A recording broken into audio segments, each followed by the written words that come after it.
వెంకటేశ్వరం అనబడుతున్న Mary 32వ కీర్తన మొదటి వచనం బిగ్గరగా చదవమ్మా.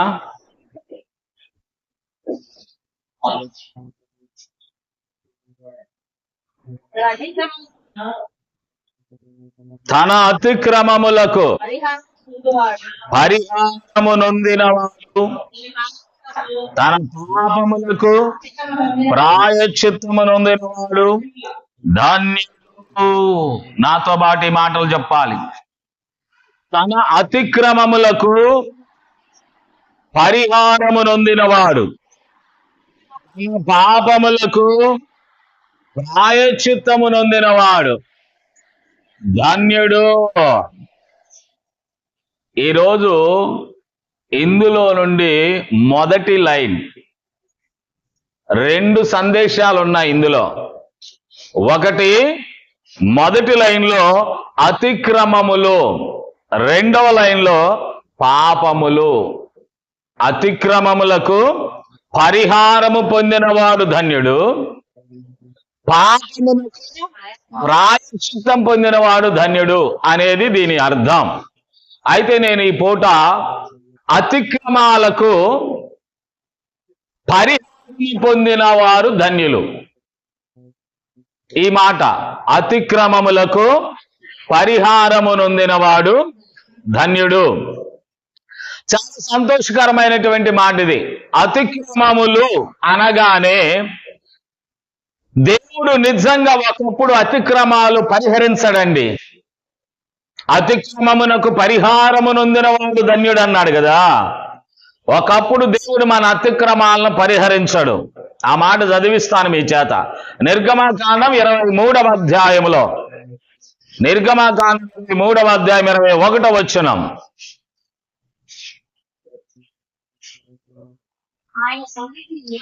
ఆయన సన్నిధిని జాగ్రత్తగా నుండి ఆయన మాట వినవలెను. హల్లెలూయా. దేవుని సన్నిధిలో జాగ్రత్తగా ఉండి ఆ దేవాది దేవుని మాట వినాలి. సన్నిధిలో ఎలా ఉండాలి? జాగ్రత్తగా. అజాగ్రత్తగా ఉండొద్దు. ఆయన మాటే వినాలి, ఇతరుల మాట కాదు మనం వినాల్సింది.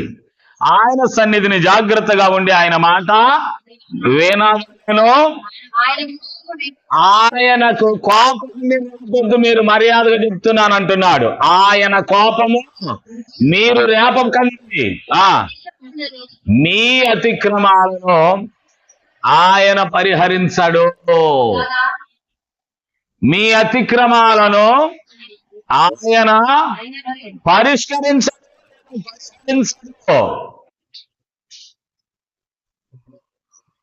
జాగ్రత్తగా ఉండండి ఆయన సన్నిధిలో. ఆయన మాటలు వినండి. కోపాన్ని ఆపబాకండి. Be careful. మీ అతిక్రమాలు ఆయన పరిహరించడు. జాగ్రత్త అన్నాడు. ఆయన సన్నిధిలో ఎలా ఉండాలి?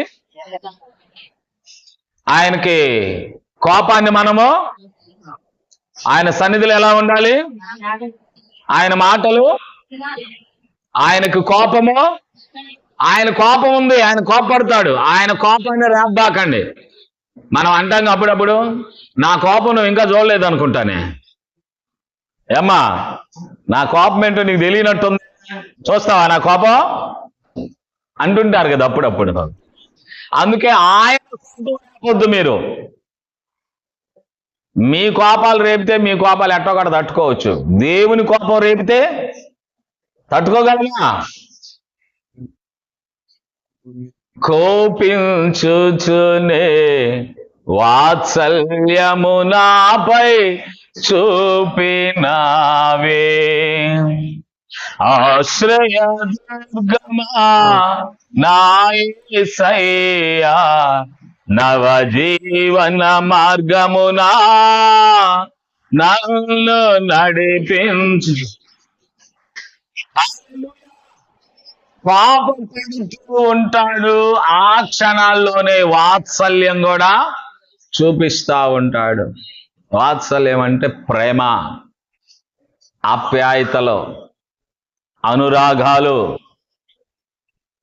వాత్సల్యం అనే మాటలో దాగి ఉన్న పదాలు.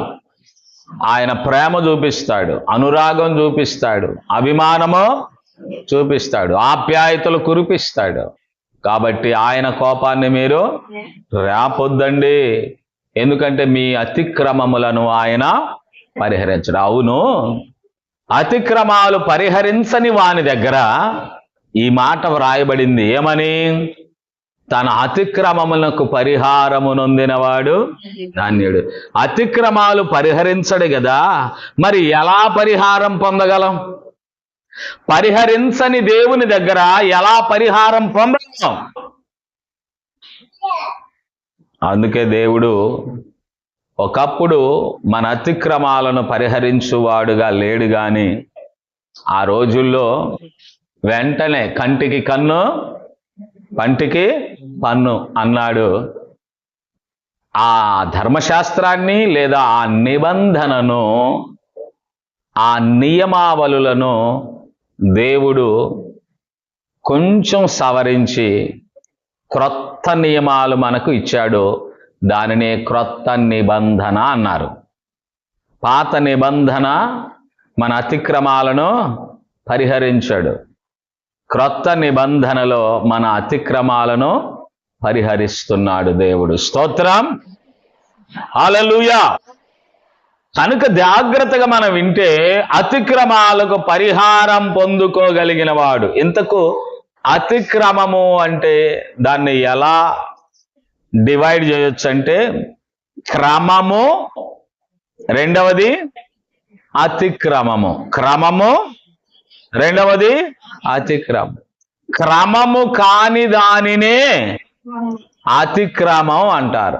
క్రమము కాని దానిని చెయ్యడమే అతిక్రమము చేస్తున్నావు అంటారు. దేవుని సన్నిధిలో క్రమం పాటించగలిగితే దేవుడు సంతోషిస్తాడు. కానీ క్రమాన్ని దాటిస్తే దాన్ని ఏమంటారు? క్రమాన్ని అతిక్రమించాడు అంటారు. క్రమాన్ని ఏం చేస్తున్నాము? అతిక్రమిస్తున్నాము. దేవుడు అంటాడు మత్తయి సువార్తలో, మత్తయి సువార్త కింద నుంచి సౌండ్ ఎక్కువ అవుతుంది పిల్లలది. మత్తయి సువార్త 7వ అధ్యాయము 21వ వచనము, అలాగే 22, 23 వచనాలు చూడండి. ప్రభు అని నన్ను పిలుచు ప్రతి పరలోక రాజ్యములో ప్రవేశించడు. ఏమని పిలిచేవాడు? ప్రభువా ప్రభువా ప్రభువా అని పిలిచినంత మాత్రాన పరలోకంలోనికి నువ్వు వెళ్ళలేవు అన్నాడు.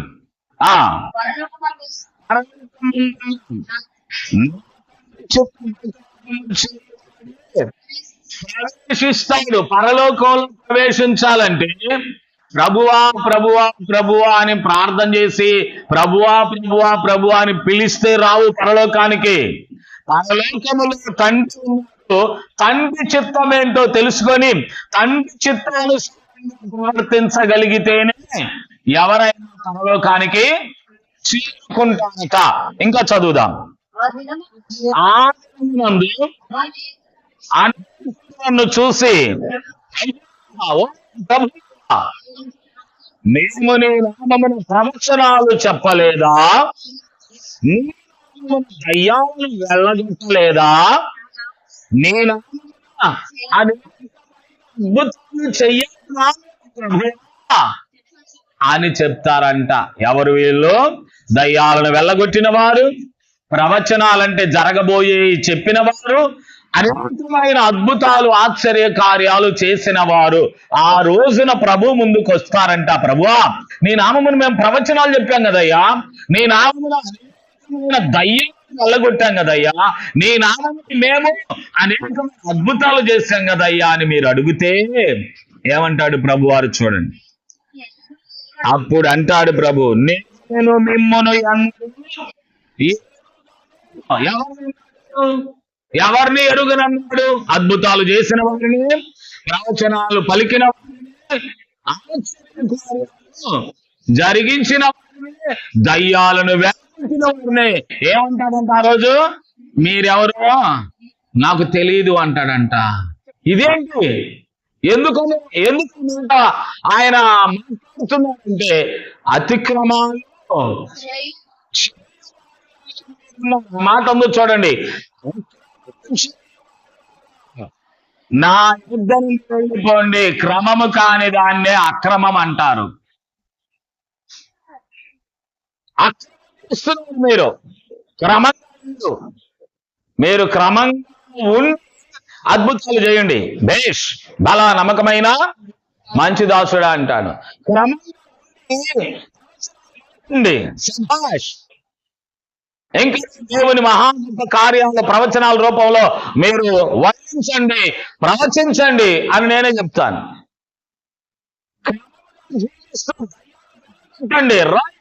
దేవుని రాజ్య వ్యాప్తిలో ఈ రీతిగా మీరు అద్భుత కార్యాలు, ఆశ్చర్య కార్యాలు, దయ్యాలను వెళ్ళగొట్టడం, ప్రవచనాలు చెప్పడం, సూచక్రియలు చేయటం చెయ్యండి.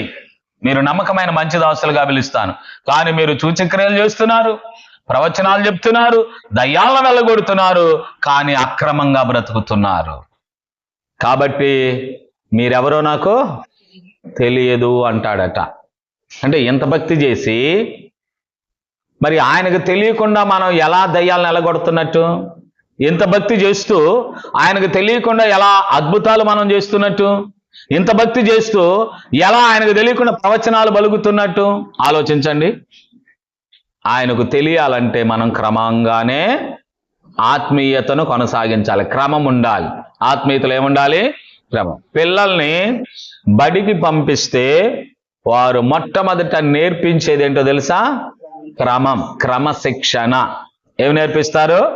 క్రమశిక్షణ, క్రమం నేర్పిస్తారు. టైం ఈజ్ గోల్డ్ అంటారు. అంతే. నువ్వు టయానికి రాకపోతే ఏమవుతుంది? పిల్లల్ని టయానికి తీసుకెళ్ళపోతే ఇంకా ఇంకా గేట్ వేసి పడేస్తారు. గేట్ బయట ఉంటావే, మనం పిల్లలు గేట్ బయట ఉంటావే, గేట్ వేసేస్తారు. అవునా? అబ్బో, అది అంటే లోక సంబంధమైన జ్ఞానానికి మనం ఏం చేయాలి? టయానికి క్రమంగా వెళ్ళాలి. లేకపోతే ఏమేస్తారు? గేట్ వేసేస్తారు. మరి ఇది ఆత్మ సంబంధమైంది. ఇది ఆత్మ సంబంధమైన జ్ఞానం. ఈ జ్ఞానం కంటే ఆ జ్ఞానమే గొప్పగా ఉందేంది? ఈ జ్ఞానం కంటే ఆ జ్ఞానానికే మనం క్రమాన్ని పాటిస్తున్నామేంటి? ఈ జ్ఞానం గొప్పదా, ఆ జ్ఞానం గొప్పదా? దేవుడు అంటాడు, ఈ లోకపు జ్ఞానము దేవుని దృష్టికి వెర్రితనం. వెర్రితనమైన జ్ఞానం కొరకే క్రమం పాటిస్తున్నావు. మరి దీవెనకరమైన ఆధ్యాత్మికమైన జ్ఞానానికి మనం ఏం పాటించట్లేదు? క్రమాన్ని పాటించట్లేదు. అందుకే అంటాడు, నువ్వు ఎన్ని అద్భుతాలు చేసినా, ఎన్ని మహత్కార్యాలు చేసినా, ఎన్ని ప్రవచనాలు పలికినా, ఎన్ని దయ్యాలు నీ ద్వారా వెళ్ళగొట్టినా, క్రమం లేకపోతే అక్రమము చేయువారులారా నా దగ్గర నుండి వెళ్ళిపోయిన అవతలకి అసలు మీరెవరో నాకు తెలీదు అంటున్నాడు ప్రభువారు. మేం కాదండి, ప్రభువారు అనే మాట. అందుకని అతి ప్రాముఖ్యమైనది ఏంది? క్రమం. అతి ప్రాముఖ్యమైనది క్రమం అండి. క్రమం ఉంటే అన్నీ సిట్రైట్ అయిపోతాయి. ప్రైజ్ అలా. అయితే బైబిల్ అంటుంది, తన అతిక్రమాలకు పరిహారము నొందినవాడు ధన్యుడు, తన పాపమునకు ప్రాయశ్చిత్తము నొందినవాడు ధన్యుడు. పురాతన కాలంలో అతిక్రమాలు చేసేవారు దేవుని సన్నిధిలో బలులు అర్పిస్తూ ఉంటారు. బలులు అర్పించి ఆ బలి చేయబడిన పశువు రక్తాన్ని వీరి పాపముల నిమిత్తం బలిపీఠం చుట్టూ ప్రోక్షిస్తారు. ఎవరి పేరునైతే ఆ పశువు తేబడిందో, ఎవరైతే అతిక్రమాల్లో ఉన్నారో వాళ్ళ పేరున ఆ పశువును చంపి దాని రక్తం బలిపీఠం మీద ప్రోక్షిస్తారు ఇలాగా. అప్పుడు ఆ రక్తం వీళ్ళ పాపాలను కప్పివేస్తుంది.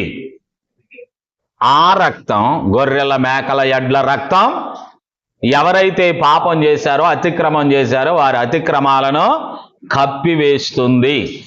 కప్పివేస్తుంది అంటే మళ్ళా ఆ పైకప్పు తీసేస్తే కనబడతాయా? కనబడవా? అంటే కప్పబడ్డాయి అంటే ఇప్పుడు కనబడటం లేదు, కానీ ఆ పైకప్పు తీసేస్తే కనబడతాయి. అందుకే యేసు ప్రభువారు స్వయంగా భూలోకానికి తానే పరిశుద్ధమైనటువంటి జీవితంతో జీవిస్తూ పరిశుద్ధమైన రక్తాన్ని చిందించి ఆ రక్తముతో పాపములన్నిటినీ కడిగి కడిగి కడిగి శుభ్రంగా కడిగి ఇక నువ్వెంత చూసినా కనబడకుండా కడిగి వేశాడు. చప్పట్ల కొట్టి దేవుని స్తుతిద్దాం. Praise the lord. దేవుడు అంటాడు, మీ పాపాలు ఎంత దూరం చేశానో తెలుసా, నాకు కనబడకుండా ఎంత దూరం పడేసానో తెలుసా అంటాడు. 103వ కీర్తనలో ఉంటుంది చూడండి. 103వ కీర్తన 12వ వచనములో మన పాపాలను ఎంత దూరంలో వేశాడో అక్కడ ఒక మాట రాయబడింది. పడమటికి తూర్పు ఎంత దూరమో ఆయన మన అతిక్రమాలను మనకు అంత దూరం చేసి ఉన్నాడు. Praise the Lord. తూర్పుకి పడమరకు ఎంత దూరమో ఆ దేవాతి దేవుడు మన అతిక్రమాలను అంత దూరం చేశాడు. మనకి దూరం చేశాడా, దగ్గరే ఉన్నాయా? దూరం చేశాడు. ఎంత దూరం చేశాడు? తూర్పు నుంచి పడమరకు ఎంత దూరమో అంత దూరం చేశాడు. మరి ఇంకా అవి కనబడతాయా? కనబడతాయా మనకి? పొర్రపాటును కూడా కనపడు. ఇంకా చాలా విషయాలు ఉన్నాయి. సముద్రపు అగాధంలో పడేశాడు కనబడకుండా అని. నీ వీపు వెనక భాగంలో పడేశాడు నీకు కనబడకుండా. నువ్వు ఎంత ఎత్తుకున్నా కనపడవు. ఇంకా ఎంత తిరిగినా అవి నీ వెనకే ఉంటాయి కాబట్టి నీకు కనపడవు. తిరగటం తప్పితే వాటిని కనుగొనే పరిస్థితి లేదు. దేవునికి స్తోత్రం కలుగును గనుక దేవుడు మన పాపాలను పరిహరించి కడిగి శుద్ధి చేశాడు. ఎవరైతే పాపములకు ప్రాయశ్చిత్తం నొందుతారో వారు ధన్యులు. ఇప్పుడు దావీదు పాపం చేశాడండి. దావీదు చేసిన పాపం మీకు తెలుసు. ఏం పాపం అంటే అందరిని యుద్ధానికి పంపించి ఈయన ఇంటికాడు ఉన్నాడు. దావీదు ఏం పాపం చేశాడు? అందరిని యుద్ధానికి పంపించి ఈయన ఇంటి దగ్గర ఉన్నాడు. ఇంటి దగ్గర ఉన్నవాడు మిద్దెక్కాడు. ఇంటి దగ్గర ఉన్నవాడు ఏం చేశాడు? మిద్దెక్కాడు. మిద్దెక్కి సైనికుని భార్య స్నానం చేస్తుంటే ఆమెను మోహించాడు. మిద్దెక్కడ ఇంటికాడు ఉండటం ఒక తప్పు. యుద్ధానికి వెళ్ళవలసిన వాడు ఇంటికాడు ఉండటం ఒక తప్పు. ఇంటికాడు నుండి మిద్దె మీదకి ఎక్కి ఖాళీగా అటు ఇటు తిరగటం రెండో తప్పు. మూడో తప్పు ఏంటంటే సైనికుని భార్య స్నానం చేస్తూ ఉంటే ఆమెను ఇష్టపడటం మూడో తప్పు. తరువాత ఆమెను తన అంతఃపురానికి తీసుకొని వచ్చి ఆమెను భారీగా చేసుకోవాలనుకోవటం నాలుగో తప్పు. ఆ తర్వాత ఆమె గర్భవతి అయితే వాళ్ళ ఆయన్ని యుద్ధంలోనే చంపేశాడు. చంపేయమన్నాడు. పో వాళ్ళ ఆయన చంపేయండి రా అన్నాడు. ఇక ఒక తప్పును కప్పెట్టడానికి 100 తప్పులు చేయాల్సి వస్తుంది. Praise the lord. అందుకే దావీదు క్రమాన్ని అతిక్రమించాడు. క్రమాన్ని ఏం చేశాడు? అతిక్రమించాడు. అందుకే దావీదుని గురించి 51వ కీర్తన ఆయన ఏడుస్తూ ఆ కీర్తన రాస్తా ఉంటాడు. ఆ దావీదు రాసిన కీర్తన, తప్పు తెలుసుకున్న దావీదు కీర్తన రాస్తున్నాడు. 51వ కీర్తన చదవండి. దేవా నీ కృప చొప్పున నన్ను కరుణించుము, నీ వాత్సల్య బాహుల్యము చొప్పున నా అతిక్రమం తుడిచివేయుము. ఏంటంట? అతిక్రమము తుడిచివేయుంటున్నాడు. నా దోషము పోవునట్లుగా నన్ను కడుగు, నన్ను పవిత్రపరచుగా, నా అతిక్రమం తెలిసి నా పాపము నా నీకు నీకు పాపము చేసి నీ దృష్టి ఎదుట నేను చెడుతనమును చేశానయ్యా. నా అతిక్రమం నాకు తెలుసు అయ్యా. మీకు తెలీదా మీ అతిక్రమాలు ఏంటో? నేనేం అడగట్లా నాకు చెప్పమని. మీ అతిక్రమాలు మీకు తెలుసు, మీరు దేవునికి చెప్పుకోండి. Praise the lord. మిమ్మల్ని పరిశీలించి దావీదు నా అతిక్రమాలు నాకు తెలుసు కనుక నా అతిక్రమాలు పోయేటట్లుగా నన్ను బాగా కడుగు ప్రభు అని ఏడుస్తూ ప్రార్థన చేశాడు. దావీదు ఎంత ఏడ్చాడో తెలుసా చేసిన తప్పుకి? దావీదు చేసిన తప్పును దేవుడు దావీదును ప్రేమిస్తున్నాడు గనక పాస్టర్ గారికి చెప్పి దేవుడు పాస్టర్ గారికి చెప్పి దావీదు దగ్గరకు వెళ్ళి వాడికి బుద్ధి వచ్చేటట్లుగా 4 మాటలు చెప్పి నువ్వు వచ్చేసేయి. వాడు మంచి మనసు కలిగిన వాడు నువ్వు చెప్పిన మాటలు విని పశ్చాత్తాపడి ప్రార్థన చేస్తాడు అని దేవుడు ఒక పాస్టర్ గారిని దావీదు దగ్గరకు పంపిస్తే, దావీదు దగ్గరకు వచ్చిన పాస్టర్ గారు పేరు నాతాను. ఆయన వచ్చి, నువ్వు తప్పు చేశావు దావీదు, 100 గొర్రెలు నీకున్నాయి, కావాలంటే దేవుడు ఇంకా గొర్రెను నీకు ఇచ్చేవాడే, కానీ పనోడు గొర్రెను తీసుకొచ్చి ఆ గొర్రెతో నీవు విందు చేసుకున్నావు అన్నాడు. అంటే దాని అర్థం ఏంటి? అంటే పనివాడి భార్యను తీసుకుని వచ్చి నీ భార్యగా చేసి సంతోషపడ్డావు. ఆ మాట అనకుండా గొర్రెలను వంక చెప్పి మాట్లాడాడు. అప్పుడు దావీదు కోపం వచ్చింది. ఎవడట్టాంటి పనికిమాలినోడు మన రాజ్యంలో? నేనింత శ్రేష్టమైన రాజ్య పాలన చేస్తా ఉంటే మన రాజ్యంలో 100 గొర్రెలు ఉండి వాడి గొర్రెలు కాకుండా పనోడు గొర్రెను తెచ్చుకుంటాడా? ఆ దుర్మార్గుడు వాడు అసలు మనిషేనా పశువా అని కుర్చీల నుంచి పైకి లెగిస్తాడు. ఆడెవడో కాదు మహారాజా, నువ్వే ఆ పనికిమాలినోడివి అంటాడు పాస్టర్ గారు.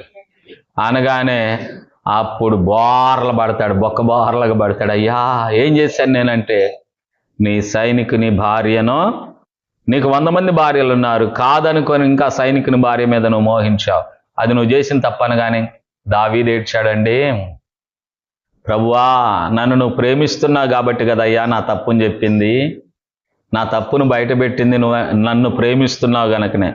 తల్లులు మీ అందరికి వందనాలు. మిమ్మల్ని ఎంతగా ప్రేమిస్తుంటానో అంతగా మీ తప్పులు మీకు చెప్తాను. మీ మీద ప్రేమ లేకపోతే మీ తప్పులు చెప్పను. ఇదే అసలు విషయం. మీ మీద గౌరవం, మీ మీద అభిమానం, మీ మీద ఆప్యాయత, మీ మీద ప్రేమ ఉంటే ఏ సేవకుడైనా మీరు ఈ తప్పు చేస్తున్నారు అని చెప్తాడు. వాళ్ళు ఏమైపోతే నాకెందుకు, నా కానుకలు నాకు ఇస్తారుగా, దశంభాగాలు తెస్తారుగా, అర్పణలు ఇస్తారుగా, అలా అలాగని జావని నాకెందుకు, మళ్ళీ ఒకవేళ చెబితే వాళ్ళు అలుగుతారేమో, ఎందుకు వాళ్ళని బాధ పెట్టడం, దూరం చేసుకోవటం ఎందుకు అనుకున్నానంటే నేను మీకు పగవాడితో సమానం. నిజమైన స్నేహితుడు విడువక ప్రేమిస్తాడు. పగవాడు లెక్కలేనన్ని మొద్దులు పెడతాడు. నేను పగవాడిగా ఉంటున్నాను అనుకోబాకండి. ఒకవేళ మీ తప్పు ఏదన్నా ఉండి మిమ్మల్ని గదివేనంటే మీరంటే ప్రేమ. ప్రైజలా మిమ్మల్ని ప్రేమిస్తున్న విధానాన్ని బట్టి, మిమ్మల్ని అభిమానిస్తున్న విధానాన్ని బట్టి మీరు ఆ వంకర దారి నుండి తప్పించుకోవాలి అనేదే ఉద్దేశం. ఆమేన్. అందుకే కదా దేవుడు దావీదు అంటే ప్రేమ కలిగి ఉన్నాడు కాబట్టేగా దావీదు చేసిన తప్పును ఎత్తి చూపించాడు. అప్పుడు దావీదు ఏడ్చాడండి. అలగలా దావీదు ఏడ్చాడు. ఎంత ఏడ్చాడు తెలుసా? తాను ఎక్కడికో వెళ్ళి జనానికి కనపడేటట్టు ఆడవలా, ఇంట్లోకి వెళ్ళి తలుపేసుకొని మంచం మీద పడుకొని ఏడుస్తూ ఉంటే మొదట తాను తలగడగా పెట్టుకున్న దిండంతా కన్నీళ్లతో తడిచిపోయిందంట. దిండంతా కన్నీళ్లతో తడిచిపోయింది. ఆ తర్వాత పరుపు మీదకు వెళ్ళి కన్నీళ్ళు ఆగలా, ఏడుస్తూనే ఉన్నాడు. ఆ పరుపు అంతా తడిచిపోయింది.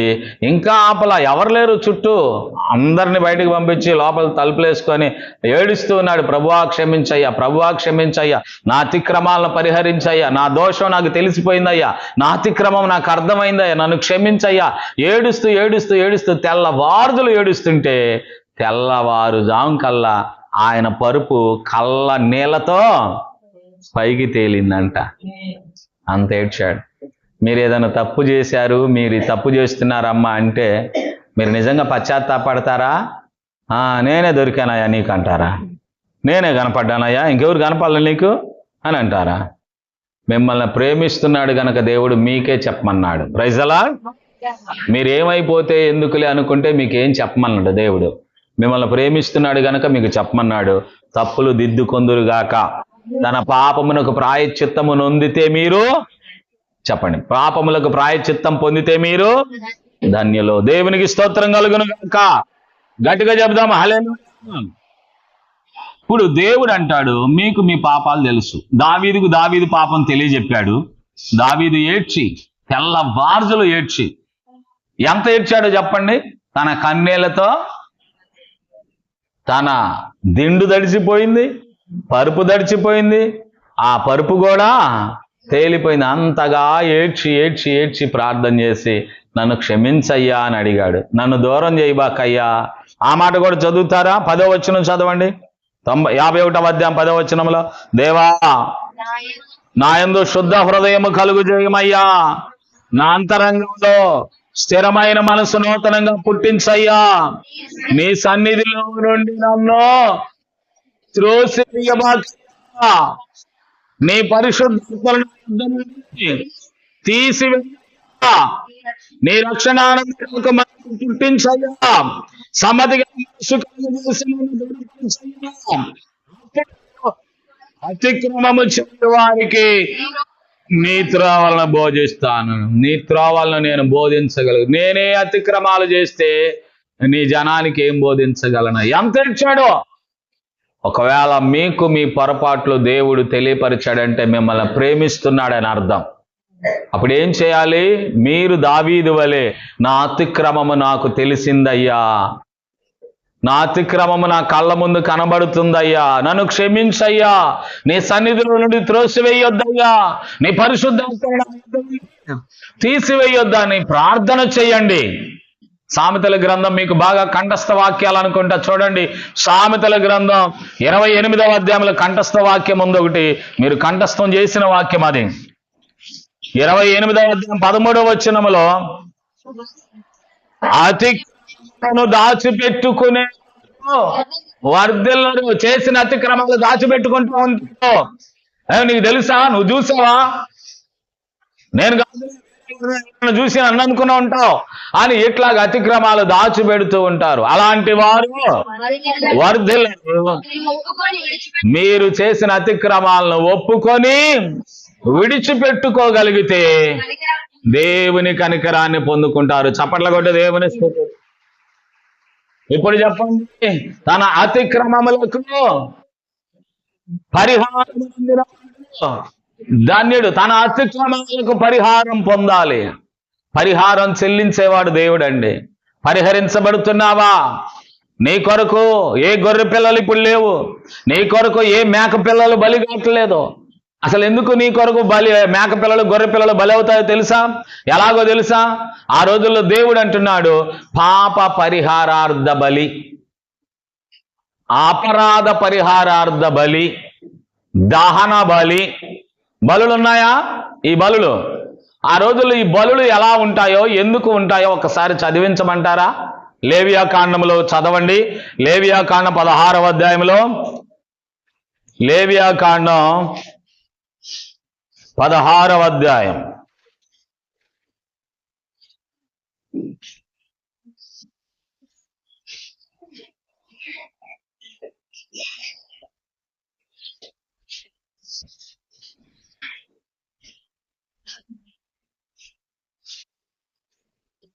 16వ అధ్యాయంలో 21వ వచనం చూడండి తల్లి. 20వ వచనం నుంచి, అతడు పరిశుద్ధ స్థలమునకు ప్రత్యక్షపు గుడారమునకు ప్రాయశ్చిత్తము చేసి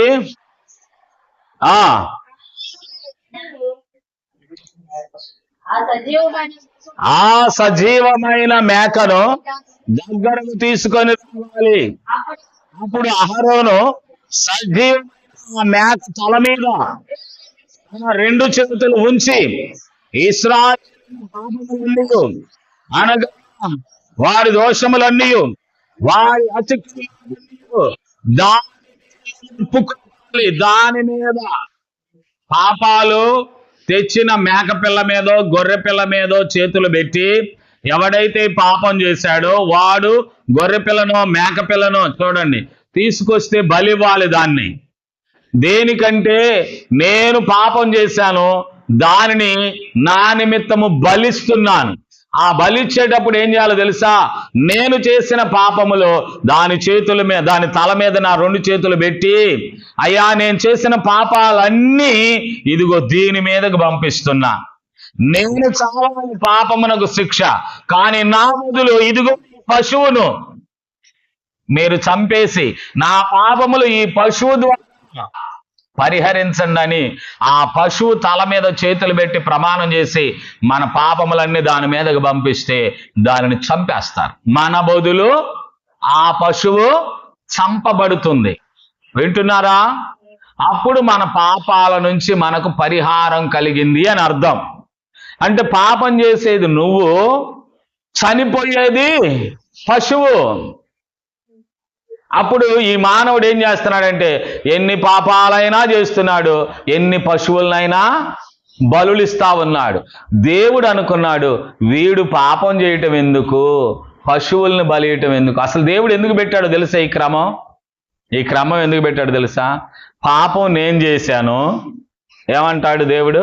పాపం నేను చేశాను, నా బదులు ఈ పశువు చస్తుందని బుర్రన్నా ఉంటదేమో, అయ్యో అన్యాయంగా నా బదులు పశువు చచ్చిపోతుందని వాడికి మనసు మారుద్దేమో అని ఆ నియమం పెట్టాడు. మనసు మార్చుకోవడానికి, బ్రతకడానికి అవకాశం ఏర్పాటు చేస్తే వీడు ఏం చేశాడంటే ఇది అవకాశంగా తీసుకొని పాపం చేయటం, పశువును బలియటం. హృదయం కఠినం చేసుకున్నాడు కానీ మనసును మార్చుకోలేకపోయాడు. అందుకే దేవుడు ఏం చేశాడంటే ఆయనే లోక పాపములను మోసుకొని పోవు దేవుని గొర్రె పిల్లగా లోకానికి వచ్చి లోకంలో మనుషులందరి పాపాలు ఆయన మీద భరించుకొని అందరి పాపముల కొరకు ఆయన కలువరి సిలువలో ప్రాణత్యాగం చేశాడు. ఇప్పటికైనా ఆ పశువు చనిపోతుంది, ఆ పశువు చంపేస్తున్నాం, మళ్ళా పాపాలు చేస్తున్నాం, ఆ పశువుని ఇంకో పశువుని చంపుతున్నాం, పాపాలు చేస్తున్నాం, మరో పశువుని చంపుతున్నాం, పాపాలు చేస్తున్నాం, మరో పశువుని బలిస్తున్నాం. ఇంక ఎంతకాలం ఇలా మార్పు లేకుండా ఉంటారని దేవుడే మన కొరకు, మనం చేసిన పాపాల కొరకు మన బదులు ఆయన చనిపోతే ఇప్పటికన్నా మారవా? ఇంకా నీ బదులు యేసుక్రీస్తే దేవాతి దేవుడు చనిపోతే ఇప్పటికన్నా మారవా? నీ పాపములను కడగడానికి, నీ పాపములను ప్రక్షాళన చేయడానికి, నీ అతిక్రమాలను పరిహరించడానికి ఆయనే నీ కొరకు బలైపోతే ఇంకా హృదయాన్ని కఠినం చేసుకుంటావా? ఎంతకాలం ఉంటావు మారకుండా? ఎంతకాలం కప్పుకుంటావు ఒప్పుకోకుండా? అతిక్రమాలను దాచిపెట్టువారు వర్ధిల్లరు, వాటిని ఒప్పుకొని విడిచిపెట్టువారు దేవుని కనికరాన్ని పొందుతా ఉంటాడు. అందుకే యెషయా ప్రవచనం రాసిందండి మన నిమిత్తమే 53వ అధ్యాయంలో, యెషయా గ్రంథం 53వ అధ్యాయంలో దేవాది దేవుడు మన నిమిత్తము ఎంత త్యాగం చేస్తున్నాడో చూడండి. 53వ అధ్యాయంలో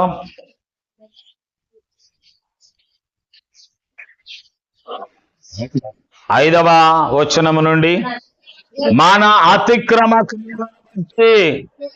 అతడు గాయపరచబడ్డాడు, మన దోషములను బట్టి నలగొట్టబడ్డాడు, మన సమానార్థమైన శిక్ష అతని మీద పడిపోయింది, అతడు పొందిన దెబ్బ మనకు స్వస్థత కలుగుచున్నది. మన అతిక్రమ క్రియలను బట్టి ఆయన గాయపరచబడ్డాడు, మన దోషములను బట్టి ఆయన నలగొట్టబడ్డాడు, మన సమానమైన శిక్ష ఆయన మీద మోపబడింది, ఆయన మన నిమిత్తము వధించబడిన గొర్రె పిల్లలాగా మారాడండి. మన పాపముల కొరకు మన హింసాలైతే మనల్ని పక్కక పెట్టి మన పాపాలన్నీ ఆయన తల మీద పెట్టుకొని మన బదులు ఆయన మరణించాడు. ఇప్పుడన్నా కళ్ళు తెరుస్తావా?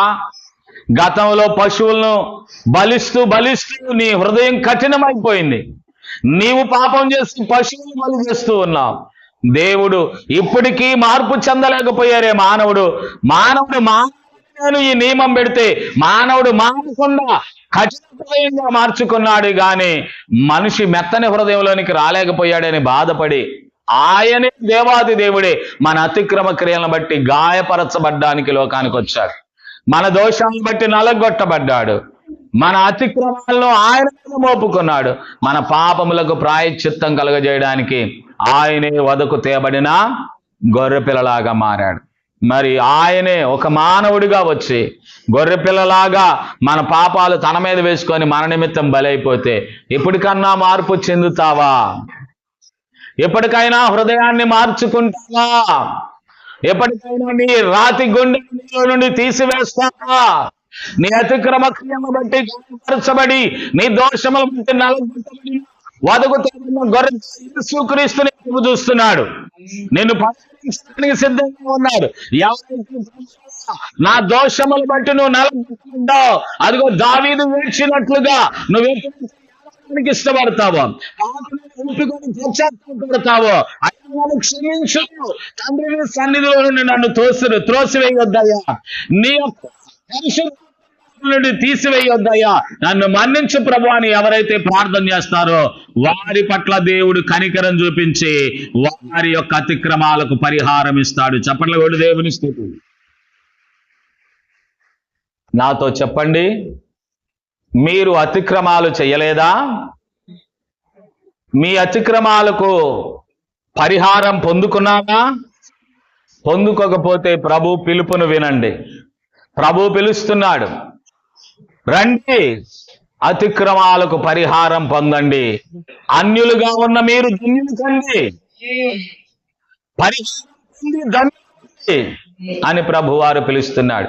ఎవరైతే ఈ పిలుపును వింటారో తమ అతిక్రమాలకు పరిహారం పొంది తమ పాపములకు ప్రాయశ్చిత్తం పొందిన వారు ధన్యులవుతారు. దేవుడు మిమ్మల్ని ధన్యులుగా చేయాలని పిలుస్తున్నాడు. ఆయన పిలుపు వినగలిగితే దయచేసి తల్ల వంచి, ప్రభువా నాకు వినబడిందయ్యా, నా అతిక్రమము నాకు కనబడుతుంది ప్రభువా, నా దోషం నా కళ్ళ ముందు కనబడుతుంది దేవా, అయ్యా నేను తొందరపడ్డాను, నా హృదయం కఠినం చేసుకున్నాను, నా కొరకు నువ్వు బలి అని కూడా తెలిసి అయ్యా ఇంకా కఠినంగా ఉన్నాను, ఈ రోజే గ్రహిస్తున్నానయ్యా, ఇంకా నా కఠినమైన హృదయాన్ని తీసివేసి నాకు మాంసపు హృదయం దయచు ప్రభువా, నన్ను క్షమించు, నా పాపములకు పరిహారము, నా అతిక్రమ క్రియలకు పరిహారము ప్రభువా మీరు ప్రభువా, వదుకు తేబడ్డ గొర్రె పిల్లగా నా కొరకు బలి చేయబడి నాకు చూపించావు అయ్యా, నీ రక్తము క్రిందకి నేను వస్తున్నాను ప్రభువా, నన్ను కడిగి శుద్ధి చేసి నేను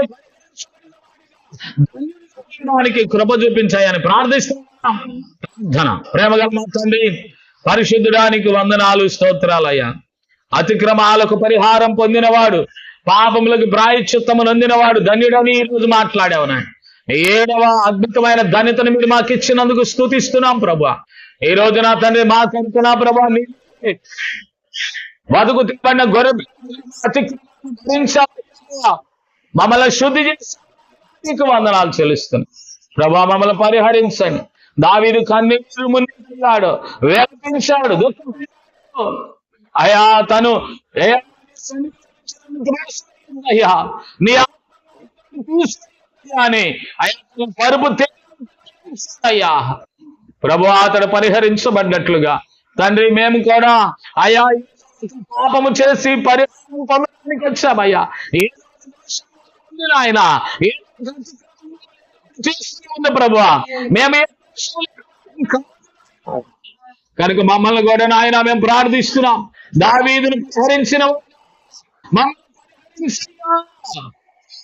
మమ్మల్ని పరిహరించున్నాయి. మా అతిక్రమ క్రియలను బట్టి నువ్వు గాయపరచబడ్డావు, మా దోషములు బట్టి నాకు కొట్టబడ్డావు. నువ్వు పొందిన స్వస్థతనిచ్చావయ్యా, స్వస్థపరచున ఆయన నీకు వందనాలు. మా ప్రాంతం కొరకు ప్రార్థన చేస్తున్నాను ప్రభువా. ప్రాంతంలో ఎవరు బలహీనమైన రోగులుగా ఉన్నారు, ఆర్థిక ఇబ్బందుల చేత అలసిపోతున్నారు, వారందరిని దర్శించండి.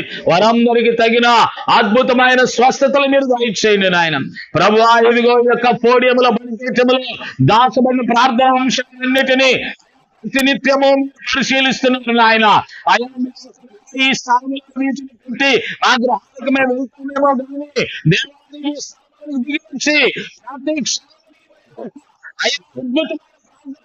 పరిశీలిస్తున్నాము నాయన.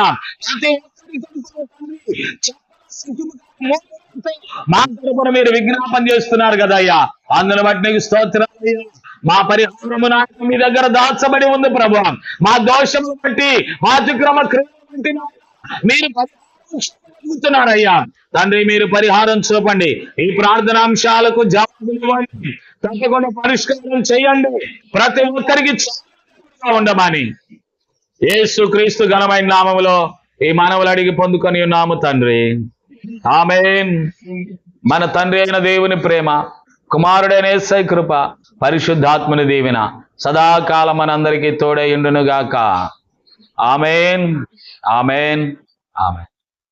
అందరికీ వందనాలు. ఇది ఆపండమ్మా. తల్లి ఇది ఆపేస్తాను.